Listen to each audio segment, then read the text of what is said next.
મીટિંગમાં સફાઈ, રખડતા ઢોર, સોસાયટીમાં પાણી ભરાવા સહિતના અનેક મુદ્દે વહીવટી તંત્રને વિરોધ પક્ષ વચ્ચે ઘર્ષણ થયું હતું। શરૂઆતમાં ભાજપના નગરસેવકો સમયસર ન પહોંચતા કોંગ્રેસના નગરસેવકો દ્વારા વિરોધ નોંધવામાં આવ્યો હતો।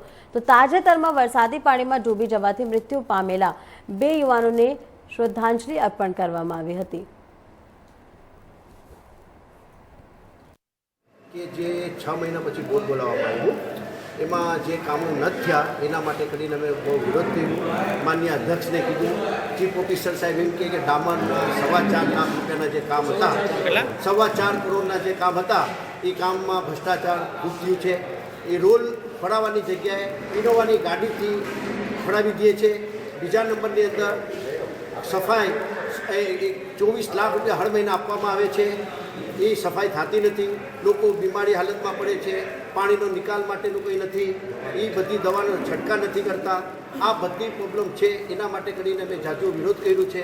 આવતા આગળ જો કામ નહીં કરે તો અમે પાછા વિરોધ પ્રદર્શન ગાંધી સીધા મારે કરવા। ગુલામ ખાન કોંગ્રેસના જ 5 સભ્યો આપની જાણ વગર ગેરહાજર રહ્યા છે, રજા રિપોર્ટ રાખ્યો, શું મામલો? એમાં એક ભાઈ છે એ હોસ્પિટલે મુસાભાઈ દવાખાનામાં છે, બીજા ભાઈ છે ફીજાભાઈ, એનો છોકરો પડી ગયો, પગ તૂટી ગયો છે। બોર્ડમાં પણ અમને 5 વાગ્યાનો સમય આપ્યો હતો, છતાં પણ 5:30 વાગે સત્તાધીશો આવ્યા।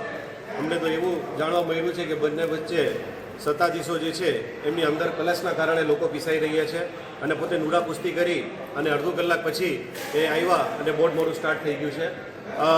આ ગામની અંદર 130 કરોડ રૂપિયાની વેરાવળ પાટણ સંયુક્ત નગરપાલિકા છે, છતાં પણ આજે પણ આ ગામની અંદર ગંદકીનું સામ્રાજ્ય છે। એ વિસ્તારની અંદર પણ તેની પણ કોઈ પણ જાતની લેખિત વાત ન થઈ, બસ આશ્વાસન આપી અને ગયા છે। મારે ખૂબ અફસોસ સાથે કહેવું પડે છે કે આ નગરપાલિકાની અંદર સત્તાધીશો છે એનું સાથ અધિકારીઓ પર આપે છે અને ત્રાસ આપનાર વ્યક્તિને ત્રાસવાદી